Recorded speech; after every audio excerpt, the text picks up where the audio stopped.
ونصلي على رسول کریم. عزیزان قریبانو، ما یوټیوب چینل جوړ کړی دی. زه به ادبي علمي ویډیوګانې ستاسو لپاره پیښوم. دا زما اولنۍ ویډیو ده. د رحمان بابا دیوان را اخیستی دی، نو ده چې کوم نعت د خواږه نبي مبارک ویلی وي، زه نن هغه تاسو ته پیښوم، دغه تشریح کوم. رحمان بابا یو ډېر غټ بزرګ وی. ده د خواږه نبي په دونې عجبه طریقه، په مکمله طریقه د خواږه نبي صفات بیان کړي دي چې دا نه زه دا یم چې بل چا دا ډول صفات د خواږه نبي نه دی بیان کړي. اول بیت یې دی: که صورت د محمد نه وی پیدا کړي به خدای نه و دا دنیا.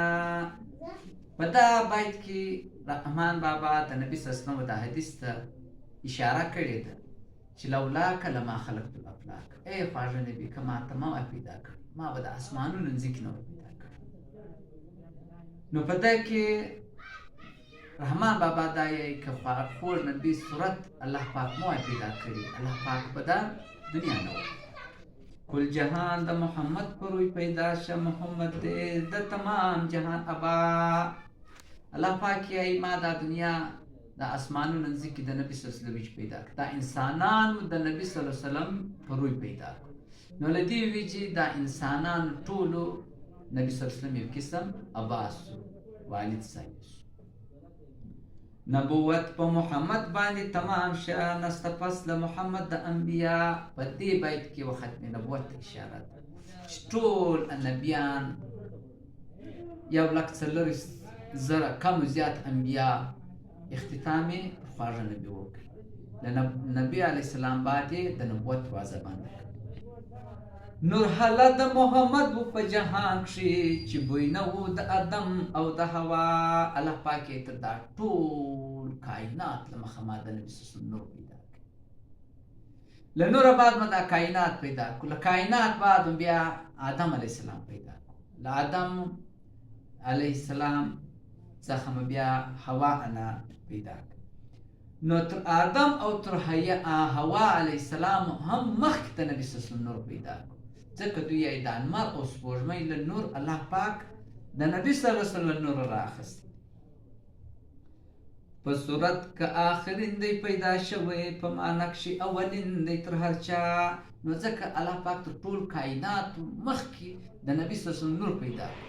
نو نبی صلی الله علیه وسلم تر ګرد کائنات اولین هم دی او آخرین بیا په دا وجه دی چې نبی صلی الله علیه وسلم د ټول انبیا سلسله کې نبی صلی الله علیه وسلم ختمه کړه. نو په اخر کې نبی صلی الله علیه وسلم راغی ځکه آخرین دی. خدای مګړ بېشکه چې بنده دی، خدای مګړ بېشکه چې بنده دی، نور یې کل وړه صفات دي په رښتیا.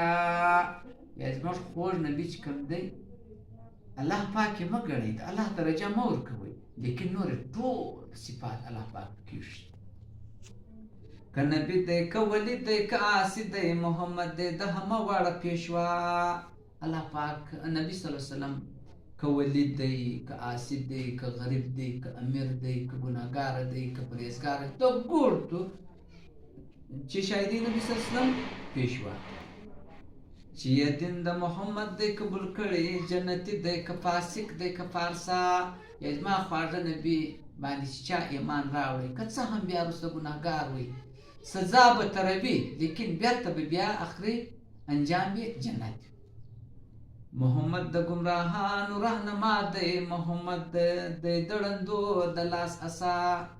ګمراه او ړانده دا دواړه یو شی دی چې له یارې چپ سو هغه داسې لکړون. نو نبي صلی الله علیه وسلم ډېرو ګمراهانو ته تبلیغ وکړي، نو هغه یې پر سمه لار کړ. نو نبي صلی الله علیه وسلم د ګردو رهنما. کرونا د پیروي د محمد ته ګڼه نشته په جهان بله رڼا. د نبي صلی الله علیه وسلم له اطاعته ما سوا بل ځای رڼا نشته، بل ځای توره تیارې کېده، په یوه دین کې هم رڼا نشته.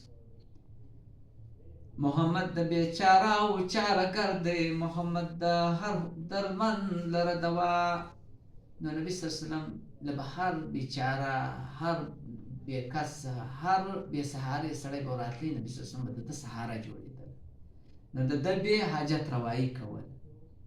نو اخري شعر کې رحمان بابا یې زه رحمان د محمد د در خاکروب یم. خاکروب یې چې دا ځمکه صفا کوي، بارۍ وهي، جاړو لګوي، یې زه رحمان د محمد د در خاکروب یم. کم خدای نه که له دې دره جدا یې، الله پاک ته ما له دا دره نه محرومه کوي. زه د نبي صلی الله علیه وسلم په خاکروبي باندې د ده د در جاړو کون باندې افتخار کوم. زما دا اولنۍ ویډیو دوستانو، تاسو دا زما چینل لایک کاستو، سبسکرایب یې کاستو او پر ګنټۍ باندې هم بټن وواستو چې نوې ویډیوګانې تاسو ته راځي.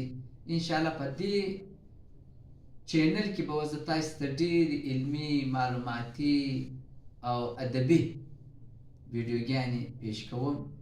نو تاسې مرسته راسره وکړئ. مننه، یو جهان مننه.